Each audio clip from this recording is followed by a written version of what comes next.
Unidade 3. Cultura, religiosidade e tecnologias na modernidade ocidental. Aula 10.1. Conteúdo: Renascimento na Europa. Conceitos e transformações no cotidiano. Habilidade: conhecer o processo de formação e consolidação dos Estados nacionais, analisando sua influência na formação do mundo contemporâneo.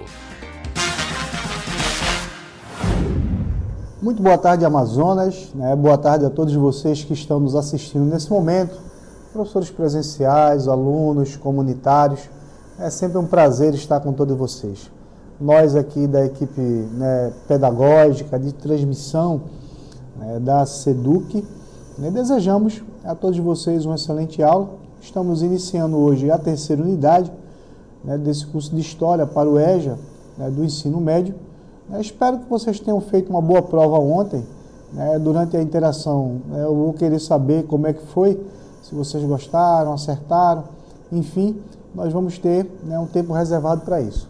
Antes disso, gente, vamos fazer a nossa revisão para iniciarmos a primeira aula dessa tarde. Então vamos lá.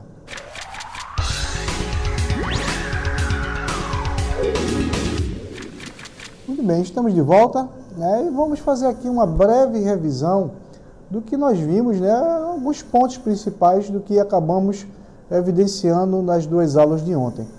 Começando, gente, com o sistema feudal, o feudalismo enquanto sistema econômico. Nós tínhamos, gente, na chamada Idade Média, aquele intervalo de tempo que durou aproximadamente 1000 anos, que nós discutimos com vocês os principais fatos, um sistema econômico dentro de uma sociedade caracterizado de feudalismo. O feudalismo nada mais é do que um sistema econômico com base na economia agrícola, na agricultura, com uma sociedade altamente rígida em termos de hierarquia e também, eu diria, com relações entre essas camadas, mas relações pré-determinadas, relações que nós caracterizamos como chamadas de feudo-vassálicas, que é a relação de um senhor feudal com o seu vassalo. O vassalo não era necessariamente o servo que servia ao senhor feudal, era geralmente um cavaleiro que colocava seus serviços à disposição desse senhor feudal, e dentro dessa hierarquia social a gente ainda tinha a figura do servo, que estava, digamos, na base da pirâmide da hierarquia social feudal. Já quando a gente fala em baixa e alta Idade Média, por exemplo, dentro do feudalismo, são períodos, intervalos de tempo que a gente acaba analisando dentro desse período cronológico que foi necessariamente a Idade Média. Quando a gente fala Idade Média, teve um período da alta Idade Média e da baixa Idade Média. Não no sentido demográfico, não no sentido geográfico, mas no sentido de ascensão do feudalismo e derrocada desse mesmo feudalismo. Portanto, gente, para a gente entender um pouco mais a respeito dos assuntos que nós vamos observar nessa aula de hoje, nós temos que ter uma base, uma noção do que foi a Idade Média e, consequentemente, o seu epílogo, o seu final, que tem, eu diria, uma influência direta com o aumento das cidades, as cidades vão começar a florescer, a transição do sistema feudalista para o sistema capitalista, e, consequentemente, o advento de um dos maiores acontecimentos da história, que foi o chamado Renascimento, que é o tema da aula desta tarde. Mas depois disso, a gente vai ver logo o desafio do dia e, na sequência, veremos este conteúdo que eu vou ministrar para vocês. Então, vamos lá.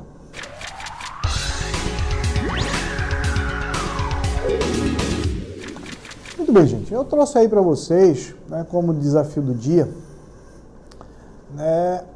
dois termos que a gente acabou discutindo, tanto na aula anterior quanto discutiremos nessa aula, né, para que vocês possam, né, realmente ter um entendimento em relação a isso, né, descrever com as palavras de vocês, né, o significado, as diferenças desses dois termos. Né, o desafio é o seguinte: um dos principais conceitos dos quais menciona-se durante o Renascimento são teocentrismo e antropocentrismo. Descreva em poucas palavras suas diferenças de significado. Né? Ou seja, qual a diferença do teocentrismo para o antropocentrismo, né? E o que significa cada um desses termos. Né? Acredito que é bem pertinente a gente fazer essa reflexão, já que nós iremos precisar muito, né, da interpretação desses dois termos para entendermos as aulas de hoje. Então vamos lá.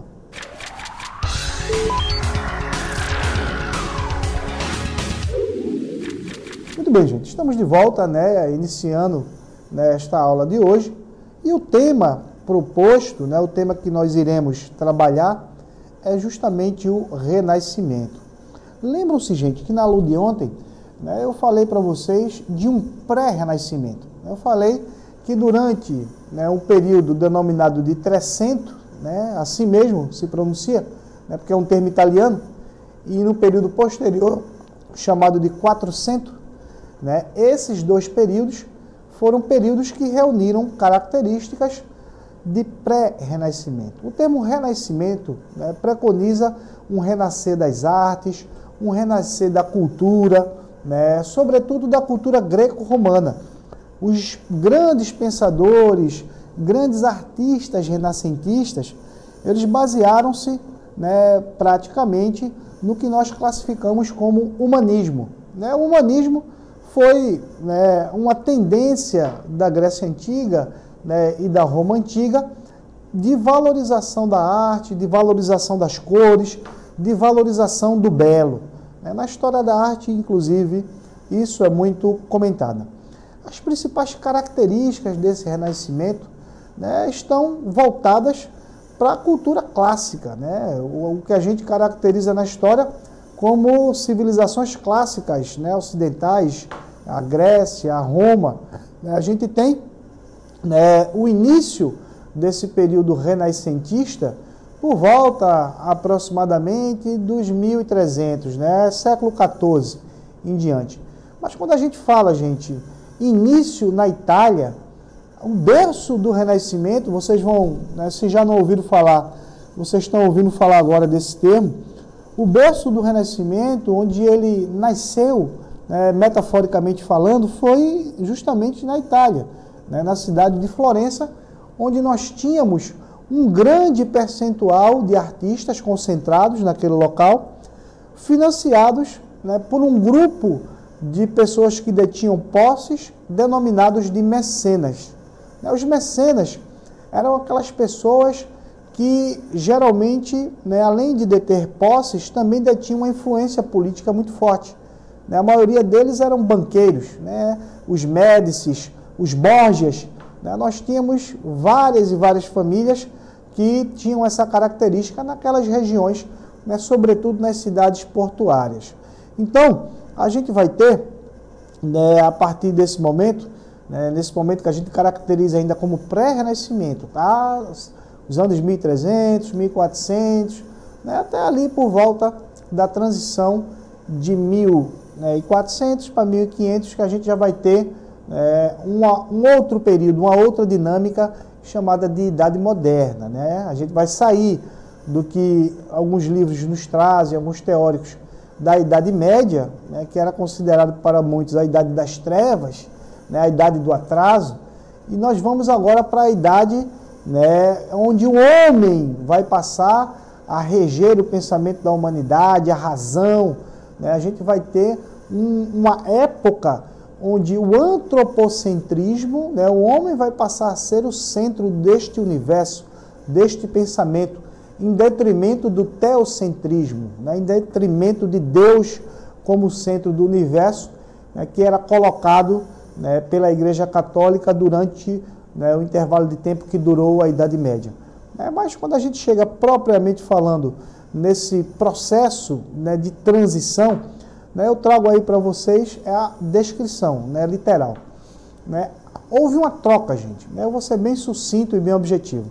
Houve uma troca do teocentrismo, né, de Deus como medida de todas as coisas, como centro do universo, pelo antropocentrismo. Né? O homem como a medida de todas as coisas, o homem como o centro do universo. Também houve uma transição entre o que a gente chama de mundo pós-romano, né, para o mundo capitalista, né, para o capitalismo em si. Esse mundo pós-romano, gente, é justamente aquela parte que nós tratamos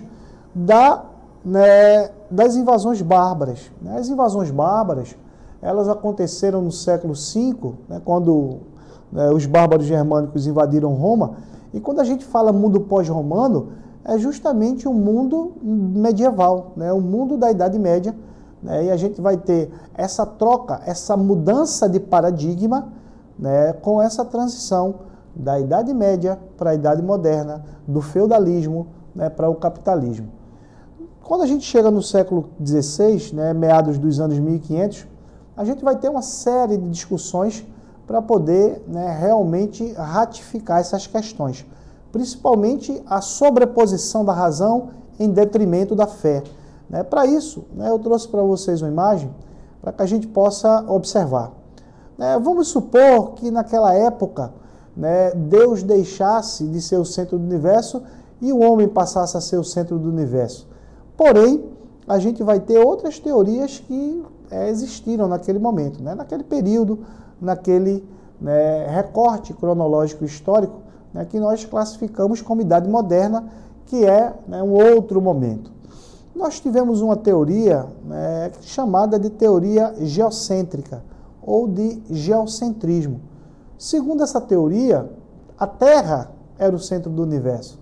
Então vocês podem perceber que, da mesma forma como na aula de povoamento da América, nós começamos a estabelecer uma série de teorias, né, para o povoamento da América, quando a gente chega no Renascimento, né, particularmente no Renascimento científico, a gente começa a perceber que outras teorias surgiram. Né? Essa teoria é atribuída ao Nicolau Copérnico, né, que a Terra era o centro do universo. Depois a gente vai ter uma outra teoria que coloca o Sol como centro do universo, né, o chamado heliocentrismo, né, de outro pensador, chamado Galileu Galilei. Na sequência eu trago para vocês a imagem deles, né, para que vocês possam observar. Né, foram dois, importantes pensadores do período renascentista, mas eles não faziam parte da leva de artistas do Renascimento cultural, tá? Eles faziam parte de um outro movimento, né, classificado como Renascimento científico. Em contrapartida, gente, já voltando agora para o Renascimento cultural, a gente pode analisar, pode perceber que esse movimento produziu grandes gênios da história da humanidade. Particularmente, eu trago para vocês, eu já falei dele inclusive aqui, a imagem do Leonardo da Vinci. O da Vinci, ele foi um dos artistas do Renascimento mais completos. Era pintor, era escultor, era escritor, trabalhava com invenções, já podia se dizer que naquela época ele era engenheiro também. Então a gente tem uma série de qualidades nesse notável artista que, entre outras produções, tem aí ao seu lado o quadro da Mona Lisa, que é uma das suas obras mais famosas, mais reconhecidas mundialmente, se não a obra mais famosa, em termos de pintura no mundo, que é mais comentada, mais badalada. Esse quadro, ele foi um quadro pintado em óleo e reproduzia a imagem, teoricamente, pela interpretação do local, da pessoa, de uma pessoa mais simples, mas porém com uma expressão enigmática. O Da Vinci, ele nunca, eu diria, se posicionou sobre quem era Mona Lisa e etc. Ele apenas fez a pintura e a pintura teve uma repercussão muito grande, e ainda hoje tem. Ela encontra-se na atualidade em exposição no Museu do Louvre, em Paris, lá na França, e em italiano, a título de curiosidade, ela tem também um nome, La Gioconda. A gente tem nessa pronúncia em dialeto florentino, né, como diriam, né, os mais antigos. É interessante que na Itália antiga, né, nessa época ainda do Davi, a Itália não tinha passado pelo seu processo de reunificação, né? Os bárbaros invadiram a Itália no século V, nós estávamos aí por volta do século XVI, né, ou seja, quase mais de 1100 anos praticamente. Então a gente vai ter, durante esse intervalo de tempo, ainda, né, o Império Romano todo, né, fragmentado, né, o território que pertencia a Roma, né, que foi invadido na época pelos ostrogodos, né, eu até comentei com vocês, ele ainda estava dividido em condados, ducados, principados. Nós tínhamos o Duque de Urbino, o Duque de Milão, né, o Principado de Nápoles, né, várias regiões, né, que acabavam compondo esse território italiano, né? A gente vai ter essas características e dentro, né, dessa proposta renascentista também tivemos outros autores importantes, né, famosos da época, tanto na área da pintura quanto das esculturas. Eu posso citar uma infinidade aqui, o Gianluigi Bernini, o Giovanni Pico della Mirandola, o Rafael Sanzio, né, o Donatello. Né, a gente vai ter vários que contribuíram para essa expressão. Mas também, gente, nós tivemos um renascimento cultural na área da literatura, né?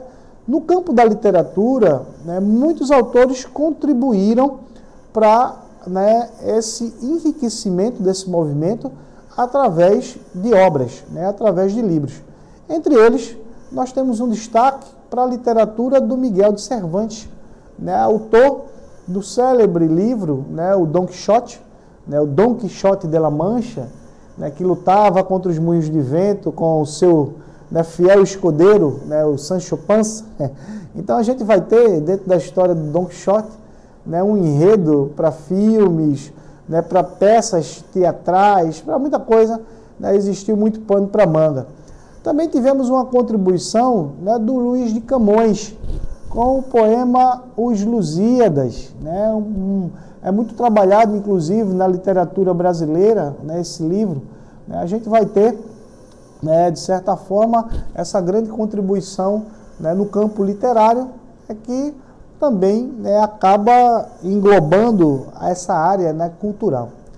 Ainda dentro do Renascimento cultural, nós temos um artista que é muito comentado na atualidade, né, chamado de Michelangelo. O Michelangelo, né, eu trouxe para vocês o exemplo, né, da obra dele que está ao lado, a Pietà, uma obra muito conhecida e que, né, a título também de curiosidade, quem aí gosta de cinema, né, quem viveu, né, quem foi criança na década de 80, de 90, né, tinha um desenho chamado As Tartarugas Ninjas, que está em cartaz, inclusive, no cinema, né, o 2, né, uma segunda parte, que trata, né, satiriza alguns pintores e escultores renascentistas. Né, os nomes das Tartarugas Ninjas são alusão a artistas do Renascimento, Rafael, né, Donatello, Michelangelo, né, são nomes de pintores e escultores renascentistas. É até uma curiosidade isso. Ainda, gente, no campo do Renascimento cultural, nós tivemos o Thomas Muros. Thomas Muros foi autor de um livro chamado Utopia. A Utopia do Thomas Muros é uma crítica, né, que ele fazia, né, principalmente em relação à igreja, ao Estado. Então, ele, na época, por exemplo, do processo de contra-reforma católica, muitos desses livros, agora que eu vou citar, né, tanto a Utopia, né, quanto a Divina Comédia, do Dante Alighieri, né, o Príncipe do Maquiavel, eles foram colocados numa lista de livros proibidos, né, chamada de Index, né, pela Igreja Católica, né, no processo de contra-reforma católica. Né, na sequência eu trago para vocês um outro grande personagem, inclusive, gente, eu sou fã dele, né, do Renascimento, chamado de Nicolau Maquiavel. Maquiavel, gente, eu sou um leitor assíduo dele. Ele nasceu em 1527, na cidade de Florença, tá, na Itália, e ele lançou O Príncipe, na época que ele foi exilado, né, ele foi acusado de trair a família Médici, né, da família Médici na época, que saiu, né, um dos papas do início do Renascimento. A gente vai ter um grande papa na época que foi proveniente da família Médici. Né, para vocês entenderem, ele era um mecena, né, uma pessoa que detinha dinheiro, posse e influência política, tá? E com essa influência conseguiu chegar, né, por uma indicação dos bispos e, consequentemente, né, pelo concílio, né, a gente vai ter, né, o concílio das igrejas e a cerimônia específica para escolher o Papa, que é o conclave. Né, a partir daí ele tornou-se, né, Papa, o Lourenço de Médici. E Maquiavel, né, ele foi chanceler da segunda chancelaria, né, ele foi escritor, ele foi dramaturgo, ele teve muitos papéis, eu diria, dentro do governo florentino, né, na cidade de Florença, e acabou sendo acusado de traição, foi exilado, e em 1513 ele escreveu a sua obra-prima, né, chamada O Príncipe. Né, O Príncipe é um manual para ação política. Né, O Príncipe ele é um livro, né, que foi escrito pensando em como um governante, né, pode chegar ao poder, né, adquirir esse poder e, consequentemente, mantê-lo. Então, é um manual de história, de ciência política, de história política, um manual de ação, né, para que um governante conquiste e mantenha um poder. Né, a questão é que é um livro que não tem muito escrúpulo. Né, ele acaba sendo um retrato atual, né, eu diria que da política atual. Né, a gente vai ter dentro da obra, né, de Maquiavel essa característica, essa perspectiva. Inclusive, Maquiavel ele teve outras utilidades. Depois ele acabou, né, se reconciliando com a família Médici e ainda foi convidado para escrever a história de Florença, né, escrever uma comédia também muito bacana do período renascentista, chamada de A Mandrágora, né, foi uma das comédias que fez muito sucesso na época. Escreveu uma obra chamada O Discurso sobre a Segunda Década de Tito Livio. Né, Tito Livio, vocês lembram-se, o historiador romano da Antiguidade. Né, a gente discutiu aqui na aula assíncrona, né, que eu mandei para vocês, as fases da historiografia. Né, portanto, vocês podem perceber que muitos desses autores contribuíram de forma significativa, né, para essa questão do renascimento cultural. Eu também apresento a vocês, na sequência, o Erasmo de Roterdã. Erasmo de Roterdã, né, né, faz uma alusão a onde ele nasceu, né, nos Países Baixos, na Holanda. Né, a gente vai ter o nome dele mesmo, né, Erasmo de Roterdã era um pseudônimo. O nome dele era Desidério Erasmo. Ele lançou um livro chamado, né, A Utopia, né, aliás, a Utopia de Thomas More, o Elogio da Loucura. O Elogio da Loucura é uma obra, né, que, apesar de ser muito antiga, ela ainda permanece atual. É, né, uma obra crítica que acabou, né, colocando o Erasmo de Roterdã no circuito, né, dos grandes autores do Renascimento cultural. Entre outras coisas, gente, né, outros fatos importantes que eu também posso destacar aqui para vocês, nós tivemos na época algumas invenções. Né, entre essas invenções, uma que praticamente revolucionou, né, todo um período foi a invenção da imprensa, né, pelo Gutenberg, né, que foi, né, para muitos a maior invenção dos últimos 1000 anos.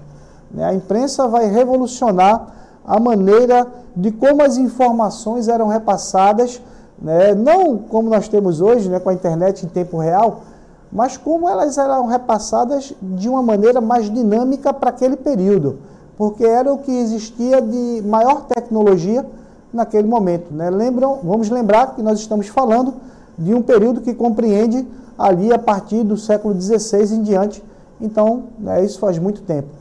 Agora, gente, para a gente poder, né, observar outros avanços desse período renascentista, eu trouxe para vocês um vídeo falando um pouco sobre a astronomia no Renascimento. Né, vale a pena conferir. Vamos lá.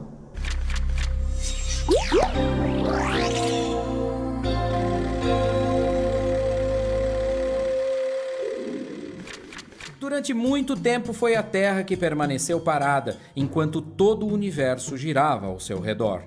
Esse é o geocentrismo. Terra ou Géa, também nome de origem mitológica para a Terra, parada no centro do universo. O geocentrismo da antiguidade pode ser resumido através do modelo apresentado por Cláudio Ptolomeu, astrônomo e matemático grego que no século II detalhava sua visão do cosmos com esferas e estruturas matemáticas conhecidas como deferentes, epiciclos e equantes. Mesmo antes de Ptolomeu, houve quem defendesse a ideia do Sol ser o centro de tudo, como foi o caso do filósofo Aristarco de Samos, que viveu entre os séculos 4 e 3 a.C. Mas essa linha de pensamento não foi em frente e a Terra permaneceu no centro do universo. Só no século XV, Nicolau Copérnico, que era um clérigo interessado em matemática, retomou as ideias nas quais o Sol ocupava o centro do universo e os planetas giravam em esferas imaginárias com as estrelas fixas, logo após a esfera de Saturno. Muitos contemporâneos de Copérnico não ficaram satisfeitos com seu modelo para o universo, porque além de tirar a Terra do centro, não oferecia explicações satisfatórias para todos os movimentos observados. Com algumas alegações consistentes ou não, as ideias sobre o heliocentrismo foram lentamente se desenvolvendo, e em finais do século XVI e início do século XVII, Tycho Brahe, Johannes Kepler e Galileu Galilei, entre outros, recolocaram o Sol no centro do universo. Muito bem, gente. Depois desse vídeo bacana, né, que eu trouxe para vocês falando da astronomia do Renascimento, vamos observar outras influências, né, que ocorreram, outros fatos históricos que ocorreram paralelamente a esse período renascentista, até mesmo para a gente poder, né, observar o que acontecia pelo mundo naquele momento. Foi um período que coincidiu, por exemplo, com as grandes navegações, né, aquelas navegações que nós falamos para vocês, que foram responsáveis, né, eu vou colocar aí uma aspa, descobrimento da América, né, pelo descobrimento da América, né, principalmente com as expedições espanholas e portuguesas. Né. Na sequência, eu trago aí para vocês essa informação na tela. Né, a partir do momento que Cristóvão Colombo chegou ali na América, em 1492, tá, essa data, né, oficial do descobrimento da América, e os portugueses chegando aqui no Brasil em 1500. Então, durante esse intervalo de tempo que estava acontecendo essas mudanças, né, proporcionadas pelo Renascimento, outros fatos também ocorreram ao redor do mundo, né, e eu estou citando aqui a título de curiosidade. Existia também, gente, uma disputa muito grande na Europa. Né? A gente tem esses países que eu acabei de citar para vocês, da Península Ibérica, né, Portugal e Espanha, mas também nós tínhamos a Inglaterra, a França e a Holanda se organizando, né, organizando expedições para tentar tirar proveito sobre o Novo Mundo. Né? O Novo Mundo é um termo utilizado para a gente se referir à Espanha, tá? Aliás, à América, né? A espanhóis e portugueses que estavam aqui no território da América. E a própria Espanha acabou concentrando, né, eu diria que suas forças no território americano e vai colonizar, né, parte desse território, né, escravizar pessoas, matar 10 milhões de indígenas. Então não foi só coisas positivas que aconteceram nesse período, nós tivemos também fatos desta natureza. Né, Portugal chegou até desenvolver colônias na Ásia, na África e também aqui na América. Né? Uma curiosidade, dentro desse processo de expansão, né, ultramarino português, né, o Portugal também chegou a 5 países africanos, né, que a gente chama de países lusófonos, né, Portugal, Guiné-Bissau, Angola, São Tomé e Príncipe, né, Cabo Verde. Né, a gente teve também a chegada desses mesmos portugueses lá na China, né, a gente vai ter, né, até lá em Goa, a gente vai ter no Oriente, né, na Ásia, em vários locais, esse processo de colonização acabou se estendendo. Né, e é um período concomitante também ao Renascimento. Tá? Espero, pessoal, que vocês tenham gostado dessa aula hoje. Né, uma aula que eu trouxe muitos elementos novos, né, procurei, né, interligar a arte, né, com, né, a questão da astronomia, a escultura, a pintura. Então foi uma aula, né, que a gente pensou para tentar, né, de certa forma, dinamizar, para que vocês se interessem. A sua aula continua no próximo vídeo.